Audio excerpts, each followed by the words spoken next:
할렐루야, 할렐루야. 예배하기 위하여서 하나님을 만나기 위해서 주님 앞에 나오신 성도님들에게 주님의 은혜와 사랑이 가득하길 소망합니다.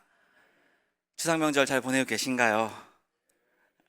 코로나로 인해서, 수해로 인해서 경제적으로 참 어려운 이때에 가족이 함께 할 수 있다는 것이 하나님께 참 감사한 일인 것 같습니다. 서로가 만나 얼굴을 보고 이야기하면서 서로에게 큰 위로가 되고 기쁨이 되기 때문이겠죠. 그리고 한편으로는 명절임에도 불구하고 육체적으로, 마음으로, 또한 여러 가지 상황으로 인하여서 어려움에 명절을 명절답게 지내지 못하는 분들도 계실 것입니다. 그런 분들에게 하나님의 사랑과 위로가 함께하길 바랍니다. 그리고 그들을 향한 우리 성도님들의 사랑과 섬김을 통해 성도의 교제와 위로가 함께하길 소망합니다. 오늘 말씀에 등장하는 중풍병자 또한 그렇습니다. 육체적인 어려움으로 인해서 혼자서는 아무것도 할 수 없는 상황에 있었죠. 그런데 이 중풍병자에게 친구들이 있었습니다. 중풍병자의 마음을 알아주고 그의 어려움을 알아주는 친구들, 그 친구들을 통해서 이 중풍병자는 새로운 삶을 살아가게 되었습니다. 말씀의 시작에 예수님께서는 다시 본 동네에 이르렀다라고 말씀합니다. 그 본 동네는 바로 가버나움입니다. 가버나움은 예수님의 사역의 베이스 캠프, 즉 본부와 같은 곳입니다. 왜냐하면 이곳은 예수님의 고향인 나사렛 지방이 속해 있을 뿐만 아니라 예수님께서 여러 가지 주요 사역들을 행하셨던 곳이기 때문입니다. 그래서 예수님의 사역에서 중요한 지역으로 여겨지는 것이죠. 몇 가지 사건을 언급해드리면 백부장의 종을 고치신 기적과 귀신 들린 자에게 귀신을 쫓아내시는 사역, 그리고 왕의 신하의 아들을 고쳐주시는 일, 회당장 야이로의 죽은 딸을 살리신 기적들을 일으킨 곳이 바로 이 지역 가버나움입니다. 그리고 예수님의 제자 중에 여러 명이 이곳 출신인 것도 한 가지 이유라고 할 수 있습니다. 예수님께서는 가버나움으로 돌아오셨을 때 그의 소식을 들은 많은 사람들이 예수님을 향해서 모여들게 된 것이죠. 그래서 예수님께서는 많은 사람들이 둘러싸여서 이렇게 말씀을 가르치고 계셨습니다. 오늘 말씀에는 언급되어 있지 않지만 다른 복음서에서는 그때 지붕을 뚫고 침상이 내려왔다라고 말씀합니다. 이 일로 인해서 예수님의 가르침은 중단되었고 엉망이 되었을 것입니다. 예수님과 함께 했던 많은 사람들은 이 황당한 사건에 대해서 웅성웅성거리면서 혼란스러운 시간이었을 것입니다. 그런데 예수님께서는 이런 혼란스러운 상황 속에서 한 가지를 바라보셨습니다. 2절 말씀을 같이 한번 보시겠습니다. 한번 읽어볼까요? 시작.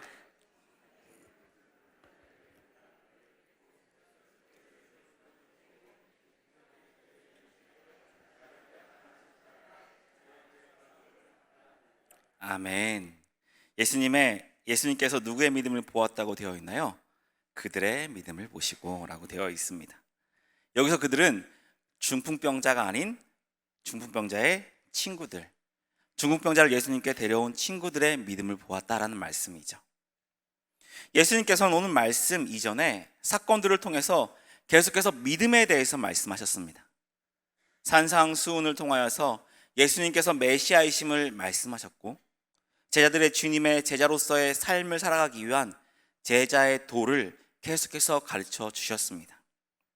그런데 이 말씀 후에도 많은 무리가 예수님을 따랐지만 예수님의 말씀이 아닌 병 고치는 기적에 집중했습니다. 병 고치는 기적, 이것 또한 예수님의 중요한 사역 중에 하나인 것은 확실합니다. 그러나 그것은 더 중요한 사역을 위한 한 가지였을 뿐입니다.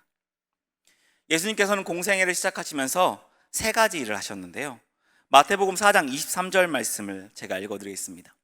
예수께서 온 갈릴리에 두루다니사 그들의 회당에서 가르치시며 천국 복음을 전파하시며 백성 중에 모든 병과 모든 악한 것을 고치시니. 아멘. 예수님께서 말씀을 가르치시고 복음을 전파하시고 병든 자를 고쳐주시는 사역을 하셨습니다. 하지만 이것 중에 가장 중요하게 여겨야 할 것이 바로 복음이고 예수 그리스도의 가르침일 것입니다. 그러나 사람들은 예수님께 치유받기 위해 모여들었습니다. 치유만 바라보고 예수님을 찾았습니다. 그들에게 참된 믿음이 없었던 것이죠. 예수님의 제자들 또한 마찬가지였습니다. 그들도 믿음이 크지 못했습니다.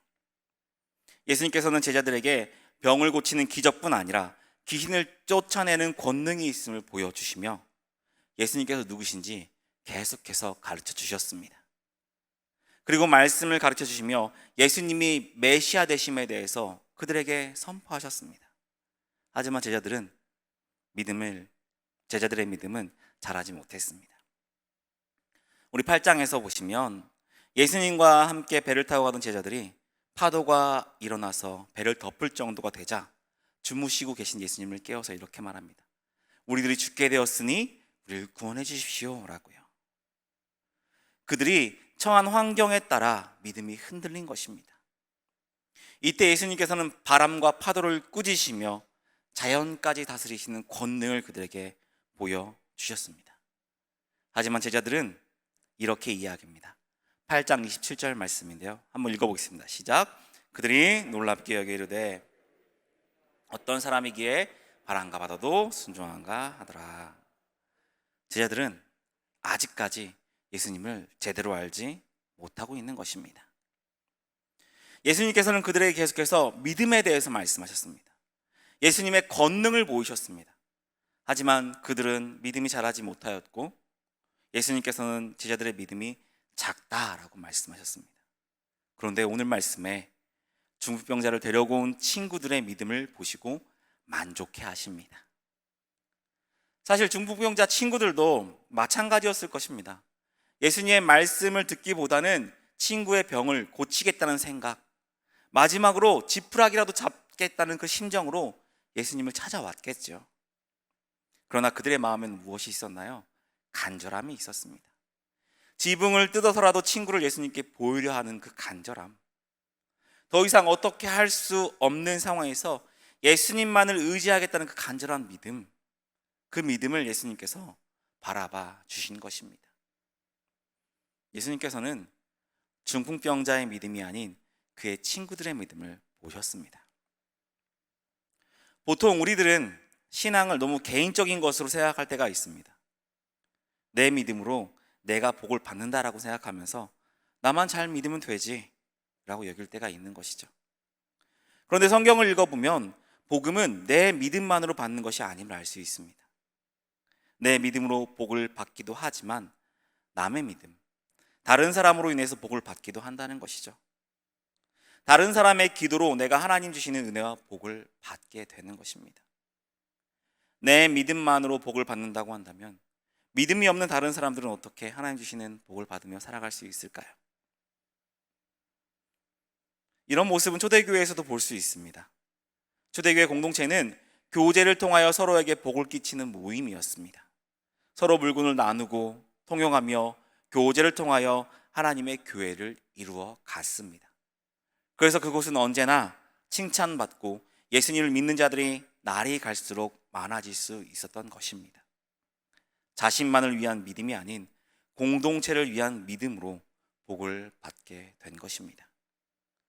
우리의 삶 또한 그렇습니다.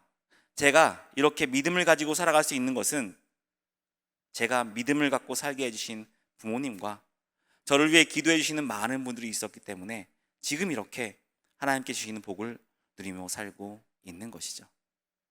그리고 무엇보다 제가 이렇게 믿음 생활할 수 있는 것은 예수님의 순종과 예수님의 헌신 덕분에 내가 복을 받는 것입니다. 내 믿음으로 내가 복을 받는 것이 아니라 예수님 덕에 우리는 복을 누리고 살고 있습니다.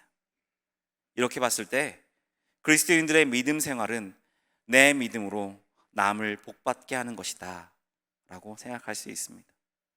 내 믿음으로 나만 복받고 끝나는 것이 아니라 내 주변의 사람들에게 내 믿음으로 복을 받게 하는 것이 우리의 믿음 생활인 것이죠. 우리가 축복의 통로가 되어서 세상을 향해서 주님의 은혜와 복을 전달해야 하는 것입니다. 교회 안에서, 가족 안에서, 회사나 직장에서 믿음이 없는 자들을 위하여서 함께 기도하고 그들이 하나님을 찾아 나갈 수 있도록, 하나님께 기도할 수 있도록 우리가 도와주어야 합니다. 말씀을 읽지 못하는 자들을 찾아가서 그들과 함께 말씀을 나누고 하나님의 뜻대로 살아갈 수 없는 자들을 도와주어야 하는 것이죠. 우리의 기도로 인해 그들이 하나님께 나아가게 되고 하나님 주시는 복을 받아 누리게 될 것입니다. 전도 또한 그렇습니다. 우리를 통해 복음이 전달되어서 그들이 세상에서 얻을 수 없는 큰 복을 받게 하는 것이 바로 전도이죠. 예수 그리스도를 통해서 받은 구원의 은혜가 우리를 통해서 그들에게 전파되어서 가족과 형제와 이웃이 복을 받고 하나님 안에 거하게 될 것입니다. 믿음으로 굳게 서서 축복의 통로로서 세상을 향해 주님의 은혜와 복음을 전파하며 서로의 믿음으로 덕을 세우는, 그리고 하나님 주시는 복을 받는 제 성도교 되시길 축복합니다. 예수님께서 말씀을 가르치시는 가운데 침상이 지붕을 뚫고 내려왔습니다.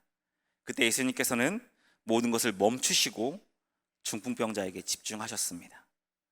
친구들의 믿음을 보신 예수님께서는 그들의 믿음으로 말미암아 중풍병자를 고쳐 주셨습니다. 그런데 예수님께서는 병을 치유하시기 위해서 그에게 손을 얹어 안수하신 것도 아니고, 그를 위해서 기도하신 것도 아니고, 그리고 병에 대한 치유를 선언하신 것이 아니라 뭐라고 하시냐면 죄사함을 선언하셨습니다. 지금 중풍병자와 그의 친구들이 간절히 원한 것은 병에 대한 치유였는데 예수님께서는 죄사함을 선포하고 계시죠. 이것은 병 고침이 우선이 아니라 죄가 더 근본적인 문제임을 말씀해주고 계신 것입니다. 개인의 죄가 언제나 질병과 직접적으로 연결되어 있지는 않지만 궁극적으로 모든 부패와 사망은 죄가 세상에 들어온 데서부터 비롯되었기 때문입니다. 그런데 예수님께서 말씀하신 내 제사함을 받았느니라 라는 이 말씀은 주변 사람들이 듣기에 오해의 소지가 있을 수 있습니다. 예수님은 제사장이 아니었기 때문이죠. 당시 제사장만이 성전에서 절차에 따라서 제사를 지낸 후에 죄사함을 선포할 수 있었습니다. 예수님은 제사장도 아니고 레위 사람도 아니었습니다. 예수님은 유다 지파 사람이었죠.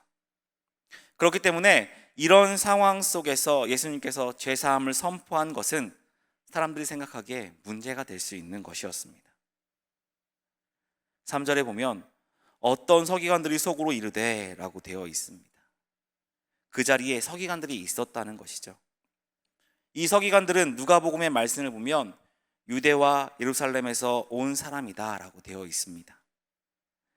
그들은 그곳에 모인 다른 사람들처럼 예수님께 치료를 받기 위해서, 말씀을 듣기 위해서 그 자리에 모인 것이 아니라 예수님을 판단하기 위해서 그 자리에 나온 사람들이었습니다. 그런 상황 속에서 예수님께서는 죄사함을 선포하셨습니다. 서기관들은 속으로 잘 됐다라고 생각했을 것입니다. 예수가 신성모독죄를 지었다라고 말하면서 트집거리를 잡았을 것입니다. 그런데 예수님께서는 의도적으로 그렇게 말씀하셨다는 것을 말씀을 통해 알 수 있습니다. 그곳에 서기관이 있다는 것을 예수님께서는 아셨습니다. 서기관의 복장은 또 특별했기 때문에 사람들이 보기에도 서기관이라는 것을 알 수 있었던 것이죠. 예수님께서는 서기관들이 있는 것을 아시고 의도적으로 이렇게 말씀하셨습니다. 4절과 5절 말씀을 같이 한번 읽어보겠습니다. 시작. 예수께서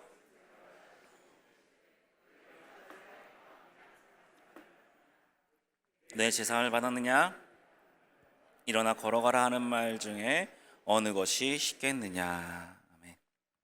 예수님께서는 그들의 생각을 아시고 그들에게 질문하셨습니다. 제사함을 받았느니라 하는 말과 일어나 가라는 말 중에 어느 것이 쉽겠느냐? 이 질문에 대한 예수님의 대답은 어떤 것이었을까요? 말씀에서 예수님께서 의도하신 것은 제사함을 받았느니라 하는 이 말이 더 쉽다라는 것입니다. 왜 그럴까요? 제사함 받았다는 것은 사람들이 확인할 수 없기 때문입니다. 중풍병자 본인조차도 내 죄가 사해졌는지 모른다는 것이죠. 그러나 일어나 걸어가라 라고 말씀하는 것, 일어나 걸어가는 것은 직접 눈으로 확인할 수 있기 때문에 거짓말이라면 사람들 앞에서 말할 수가 없는 것입니다. 그리고 예수님을 판단하기 위해서 모여있는 서기관들 앞에서 일어나 걸어가라라고 명령하는 것은 정말 쉽지 않은 일인 것이죠. 하지만 예수님께서는 이렇게 말씀하십니다. 일어나 걸어가라. 제사함을 받았느니라. 그 이유는 예수님의 권능을 알게 하시기 위함입니다.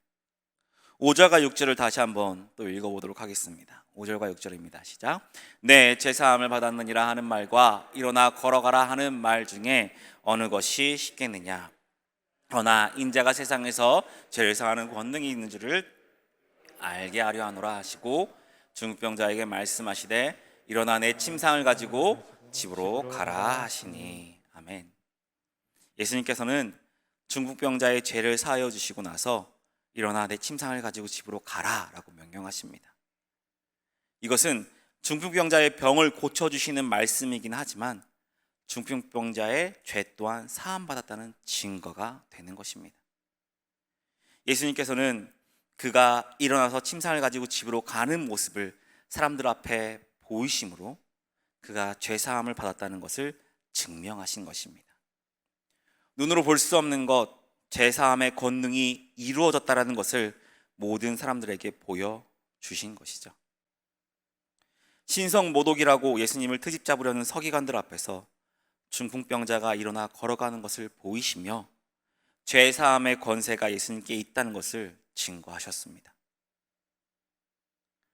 예수님께서는 앞선 말씀들을 통해서 기적을 보이시면서 예수님의 권능을 보여주셨습니다.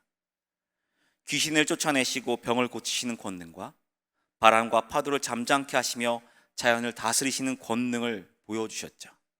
그리고 오늘 말씀을 통해서 죄를 사하시는 권능까지 보여주셨습니다.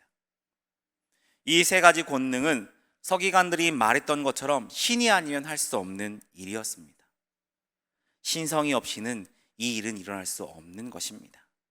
즉 하나님만이 하실 수 있는 일을 예수님께서 직접 하심으로 예수님께서 하나님의 아들이심과 사람의 몸으로 태어났지만 참 하나님이시라는 것을 제자들과 사람들에게 보여주신 것입니다. 말씀을 듣고도 알지 못하는 이들, 기적을 보고도 알지 못하는 이들, 믿음이 자라지 않는 자들에게 믿음을 갖게 하기 위해서 이 일을 하신 것입니다. 8절 말씀을 같이 한번 읽어보겠습니다. 시작. 무리가 보고 두려워하여 이런 권능을 사람에게 주신 하나님께 영광을 돌리니라. 아멘. 여기서 사람들이 말하는 이런 권능, 이 권능은 중풍병자가 일어나서 집으로 돌아간 것, 그러니까 치유의 사건을 이야기하는 것일 수 있습니다. 그들의 눈에 보이는 것은 병에서 고침받은 중풍병자였으니까요.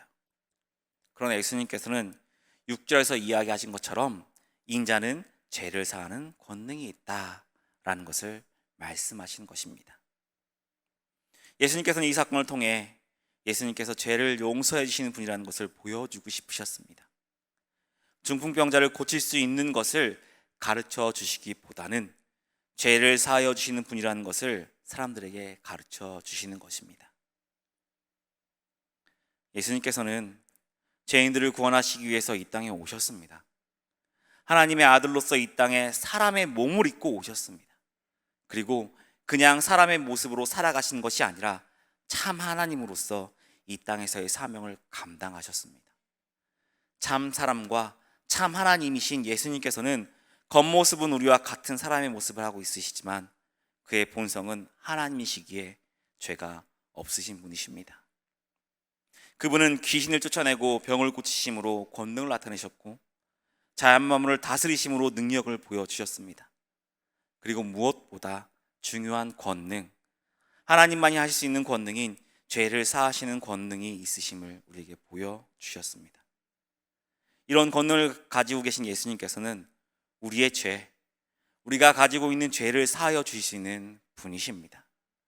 우리의 병을 고치시고 자연 만물을 다스리시는 크신 능력을 가지고 있으시지만 무엇보다 중요한 죄를 사하여 주시는 능력, 그 권능으로 우리를 자유케 해주시는 분이십니다. 그 은혜로 우리는 이미 죄사함을 받아 은혜 아래 살아가고 있습니다. 그리고 죄사함의 증거로 우리의 마음에 사랑이 넘치게 하셨고 교회를 섬기게 하셨습니다. 하나님을 사랑하는 마음을 주셔서 주님의 일을 감당하게 하셨습니다. 일어나 내 침상을 가지고 집에 가라고 하신 예수님께서 우리에게 사명을 맡겨주셔서 그 일을 이루게 하심으로 우리의 제사함의 권능을 증명하셨습니다. 이제 우리가 주님을 증거해야 합니다. 주님의 은혜와 사랑을 가지고 예수님께서 그러셨던 것처럼 믿음이 없는 자들, 믿음이 연약한 자들에게 은혜와 사랑을 전해야 합니다. 내 믿음으로 나만 복받고 누리며 사는 것이 아니라 내 믿음으로 사람들을 복받게 하는 삶을 살아야 하는 것이죠. 그러기 위해서 무엇보다 우리의 중심이 하나님을 향해야 합니다. 우리의 중심이 하나님께 있을 때 우리는 나를 먼저 생각하는 것이 아니라 나보다 연약한 자들을 생각하며 그들의 구원을 위해서 일할 수 있게 되는 것입니다. 그리고 이때 예수님께서는 크신 권능으로 우리와 함께 하시며 우리를 도와주십니다. 왜냐하면 우리가 하는 그 모든 일들이 예수님께서 원하시는 삶이기 때문입니다. 우리 제일성도교회 모든 성도님들이 예수님께서 원하시는 삶, 세상을 향해 축복의 통로로서의 역할을 잘 감당하는 삶, 그런 삶을 살아가시길 소망합니다. 그래서 주님 주시는 은혜와 축복 충만하게 누리시는 우리 성도님 되시길 주님 이름으로 축복합니다.